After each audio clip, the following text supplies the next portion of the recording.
হরে কৃষ্ণ, রাধে রাধে। আমি গীতার কথায় আপনাদের সুস্বাগতম। আজকে আরেকটি ভিডিওতে গীতার ৪র্দশ অধ্যায়ের ৪ নম্বর শ্লোকটি পাঠ করছি। আপনারাও কিন্তু আমার সঙ্গে অবশ্যই পাঠ করবেন।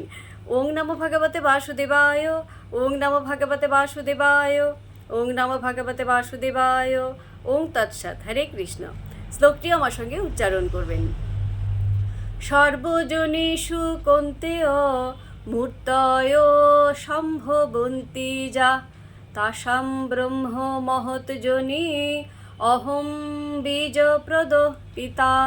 অনুবাদ: হে কৌন্তেয়, সকল জনিতে যে সমস্ত মূর্তি প্রকাশিত হয়, ব্রহ্মরূপী যোনি তাদের জননী স্বরূপা এবং আমি তাদের বীজ প্রদানকারী পিতা।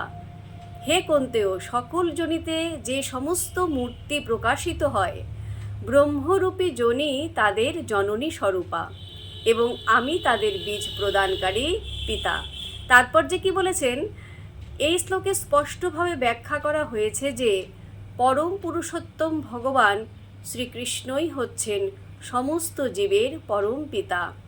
জীব হচ্ছে জড়া প্রকৃতি ও পরা প্রকৃতির সমন্বয়।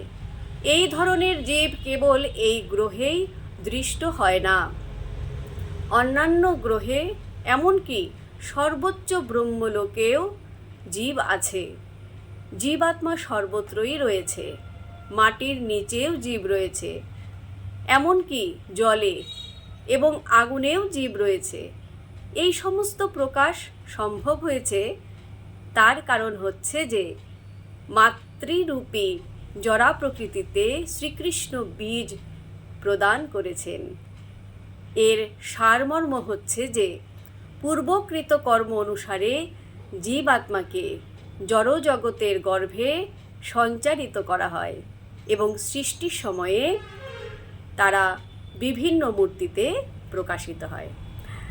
তো ভক্তগণ, এমনি করে প্রতিদিন একটি করে গীতা শ্লোক পাঠ করুন আর এই দুর্লভ মানব জন্মকে ধন্য করুন। আর আমাকে কমেন্ট করেছেন বিদিশা মুখার্জি। রাধে রাধে। আপনাকেও রাধে রাধে। হরি বল।